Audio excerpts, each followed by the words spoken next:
Hey guys, welcome to the channel. My name is Jake. Today we're going to go over the step-by-step process on removing the transmission pin on a 1999 to 2007 Chevy Silverado. We're going to show you how to change the gasket and the filter as well as the fluid. The first step in the process is to remove the transmission dipstick. This will actually be in your way if you leave it in. Just pull this little tab right here. This guy will pull out. We'll just set that to the side. The second step in the process is to jack the vehicle up so we can slide underneath there. Please use jack stands. I know you feel like it's not going to take that long, I can slide underneath there. I have seen jacks fail, okay? Somebody out there loves you. And if you feel like nobody loves you, I love you. So please just do it for me. Okay, so some of the tools we're going to need here is starting off here with a pry bar so we can get the shifter out of our way. We're also going to need a 3/8 ratchet with an extension, 13 millimeter, and then a 10 millimeter wrench. You will also need a pry bar. I'll show you what we need that for later. And then on to the gasket. I use Wicks. You're free to use whatever brand you like. I've had great luck with these. They're just like the factory. They filter great. The gasket's okay. I typically like to use cork, but I ran out of time, so we're going to use the neoprene or whatever they call that rubber type gasket. It's okay. It's not ideal, you know, but it'll work. And then I use Valvoline Max Life transmission fluid in all my vehicles. I swear by this stuff. It's great. You know, it's not very expensive and it works great. So we're going to go ahead and get started. Okay, first things first is we're going to pop this shifter right off here. And then we're going to want to get this little clip out of this little bracket. Then we're going to push the shifter right through that bracket.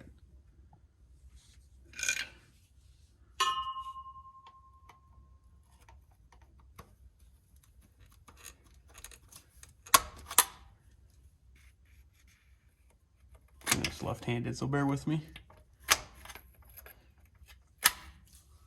Okay, I'm going to switch.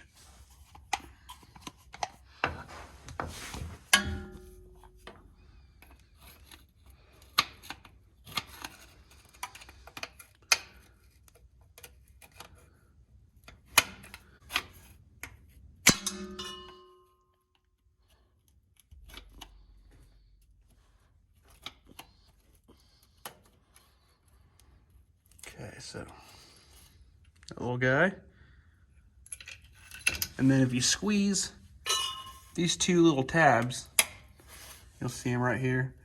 They're on both sides. Squeeze both those tabs at the same time and push it through that bracket. And it'll kind of slide down. We can pull that guy out of the way. You do not want to break this guy. When I first started doing transmissions, I started taking the pan off, didn't realize this thing was in the way. And it is a pain to replace these. Just to get them dialed in correctly, you've got to adjust them over here. It is not fun. It is a nightmare. So just take it out of the way and your life will be simple. So, all right, the next step is we need to actually bend that bracket. I went ahead and already did that off camera. It's kind of hard to do that with the pry bar. But yeah, that'll catch the pan if you don't pry that down. You can see somebody's already pried on it before me. I like to use, you know, the case a little bit, and then I'll pry back here. But if you want to kind of grab in these lips too, use the exhaust to pry down. You just don't want to mess up that lip of the pan. Looks like it's already rusted from the last time somebody did that. Some people choose to take off that bracket. That's not so easy with the transmission in the truck. But it is possible, but it's just as easy just to bend it out of the way and then bend it back when you're done.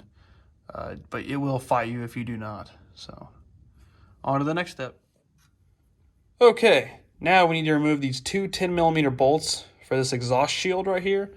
This kind of just keeps all the electronic connector right here and everything away from this exhaust pipe. So, it does serve a purpose. We need to put it back. But it is in our way. It will catch on the pan when you want to try to slide it this way. So I've just found it's a lot easier to remove this. Some trucks don't have it if people don't put them back, but it is a necessity, so it does need to be there. So we're gonna go ahead and take off these two 10 millimeter bolts. I like to use a little ratchet wrench, just kind of pull those out. So I'm gonna go ahead and do that. All right, once we get that little shield out of the way, you can kind of inspect your servo cover. There's some cooler lines up here. There's your main transmission connector. Just kind of make sure everything's, you know, on the up and up. And we're gonna go ahead and start busting these bolts off. I know what you're thinking. Hey, there's a drain plug right there. Why don't you just drain the fluid out? Make your life a lot easier. We'll make it so messy. Yeah, I don't know why, but for some reason on every single one of these trucks, that bolt is just for show because it's like welded in there or something. I'll show you what I mean when we get the pan off. But they will literally, you will strip that head out before you ever get that off. I don't know if it just rusts in there or what, but I have never been able to get that drain plug out of there. Unless it's a brand new or aftermarket pan. So this has got 235,000 miles on it. I guarantee it's not the original transmission. I don't know why those don't ever come out of there, but you're welcome to try, but you're just going to frustrate yourself. All right, the next step is to start taking off all of these little 13 millimeter bolts. So they're going all the way around the pan. Pretty easy to get to, so not too bad. I like to start in the front, so you can let the pan just kind of drain down, and then save the back for last. I recommend getting these pretty early on, just because it's kind of a booger to get in there. It's not too bad though. So we're gonna go ahead and start doing that.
We're just gonna kind of let that drain down. Transmission fluid's cold, so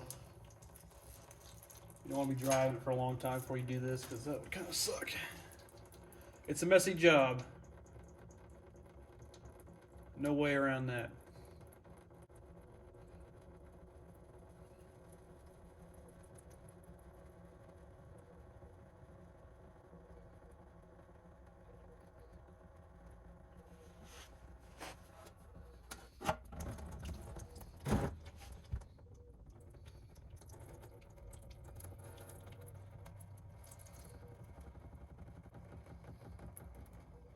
Fluid looks pretty good. You know, if yours is like black and it's really horrible smelling, your transmission probably has some serious problems, or in the very near future, you know, it's going to need an overhaul. This one, you know, actually smells pretty good.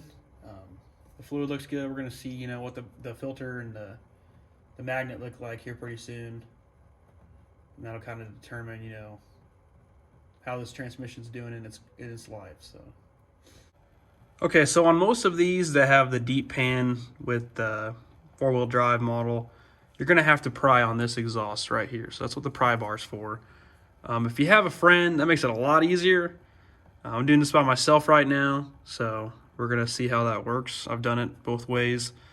It gets pretty messy, so, you know, you want to have that catch pan ready to catch that fluid, because, you know, I think we've probably got maybe two, three quarts out of there. But, you know, there's still probably 4 in there, so. We're gonna go ahead and pry on that exhaust. I mean, you will break a solenoid or something if you try to get that thing out of there without prying on it. It's close, but not close enough to get it out of there. So.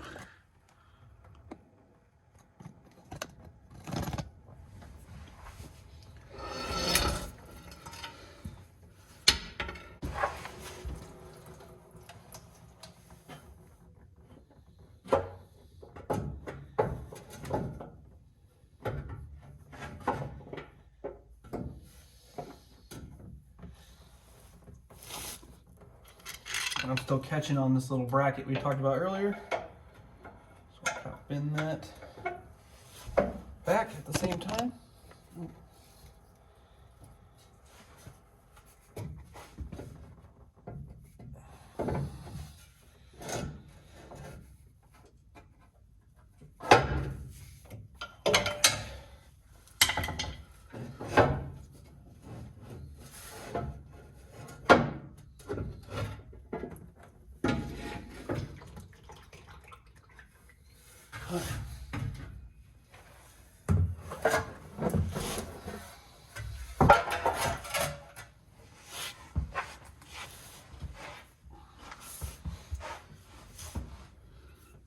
So my head might have been in the way the whole time, but see how I've got this?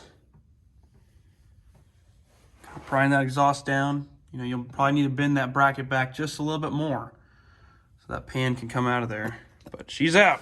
We're gonna look at the condition real quick. Okay, so we just kind of want to inspect what the pan looks like.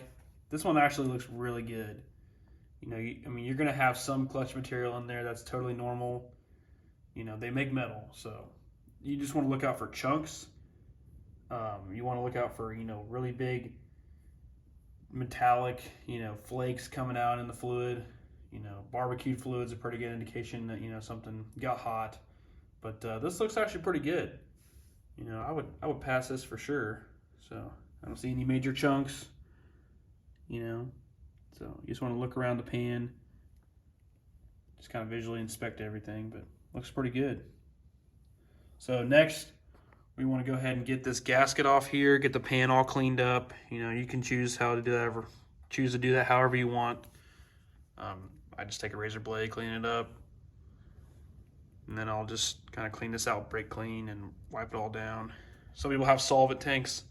You know, I have one of those at work. That helps a lot, but just needs to be clean before we put it back in there. All right, here we go. We got mostly cleaned up here. New gasket on. Not my favorite gasket in the world. Not my least favorite either.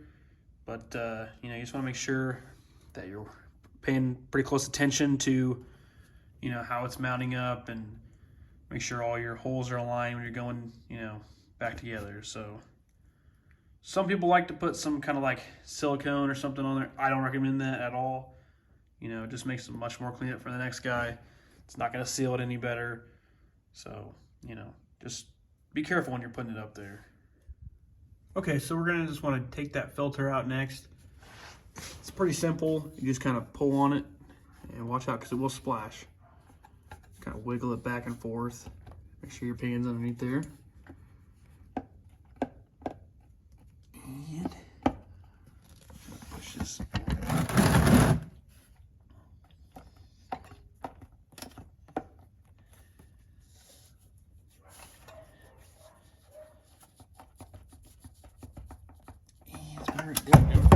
Okay. Simple enough. Just kind of let that thing drain. And I like to match it up.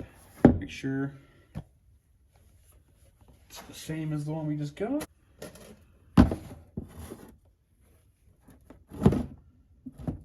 Yep, sure is.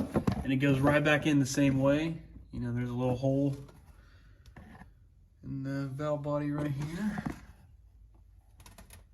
See a little hole like right there. So all right, we're gonna go ahead and put the new filter in there.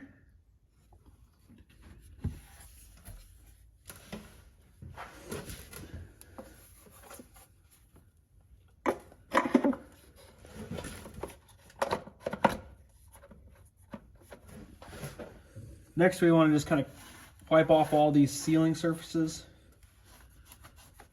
So we're going to go ahead and clean all those off.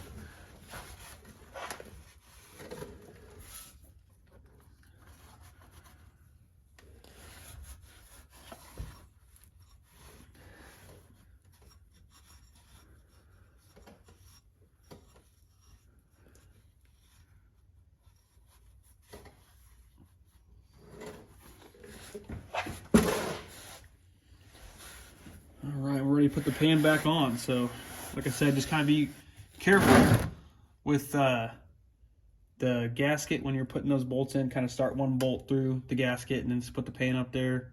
Kind of fish it up there. It's kind of challenging.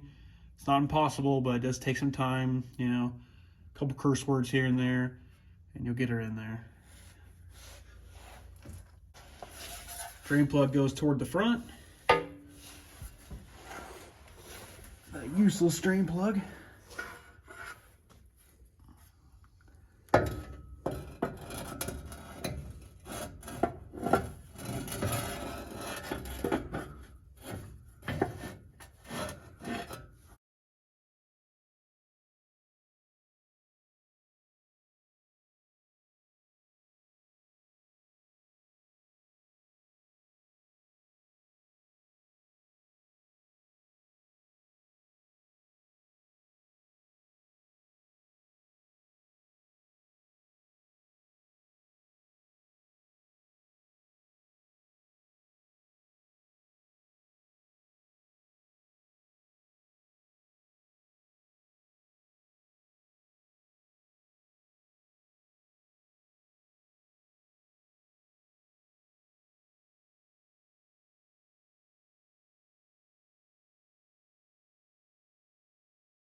Okay, once we got every bolt in there and torqued down, next we got to put the little shield back up here, and then we need to bend this bracket back in place. I'm going to go ahead and do that now. Okay, so again, we just want to put this little shifter cable. Snaps back into place. And then we want to reconnect that. And then the little E-clip goes right back in there. So, just like how we got it out.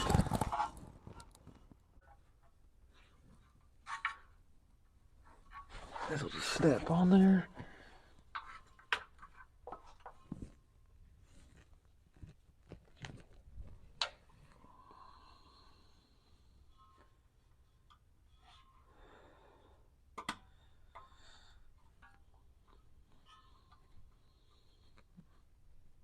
There you go.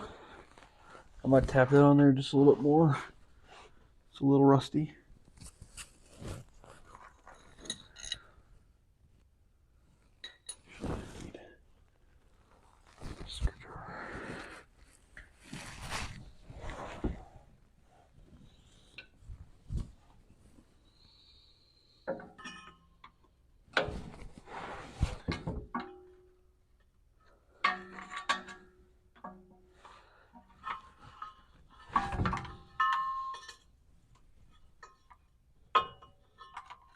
Oh.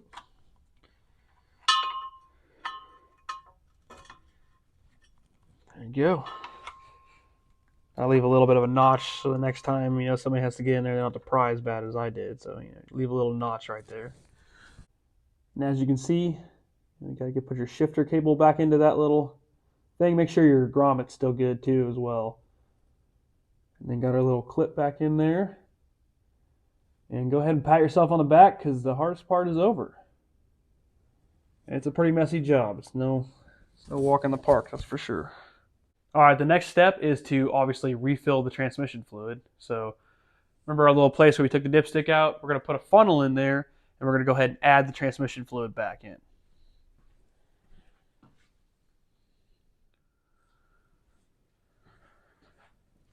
All right, so you want to make sure you have the right viscosity. So this one right here takes Dextron VI. I don't know the Roman numerals, so don't judge me.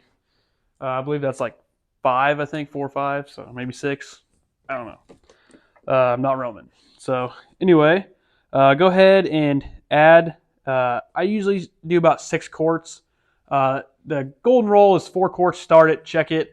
I've been pretty confident in getting 6 quarts in there, and I'm almost right on. So 6 to 7 is usually what the service takes on this. So we're gonna go ahead and add 6, start it, and see where we're at.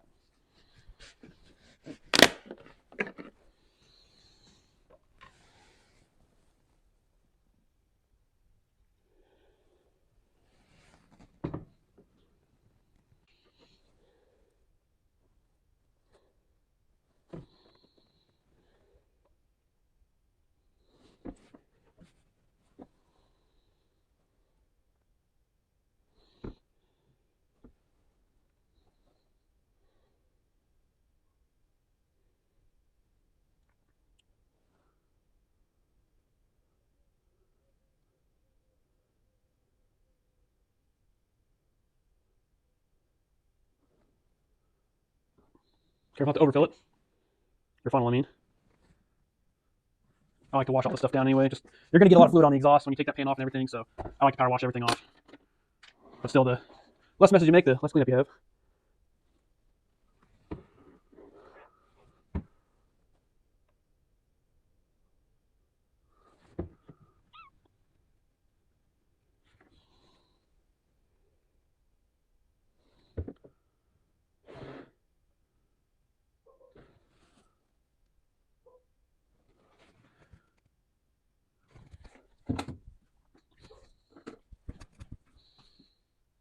Okay, obviously, if you're in a garage, you're going to want to have the garage door open. You know, don't kill yourself on accident. So I open the garage door. We're going to go ahead and start this. If you still have it on the jack stands, at least make sure it's level. If not, you need to take that off the jack stand so you have level ground. You know, you're going to have a good reading that way.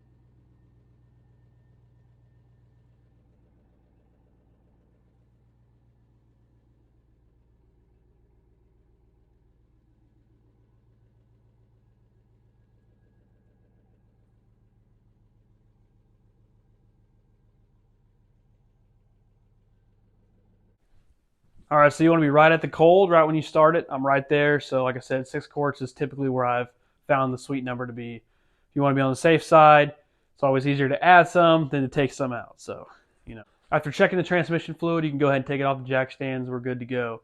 So that's pretty much the step-by-step process on how to change the filter and gasket on a 4L60E. Thanks for watching, guys. Hopefully you didn't get as dirty as me, you know. But if you did, that's just part of the fun. So I hope you like the content. If you do, please like and subscribe. If you have any questions, feel free to comment. Thanks for watching.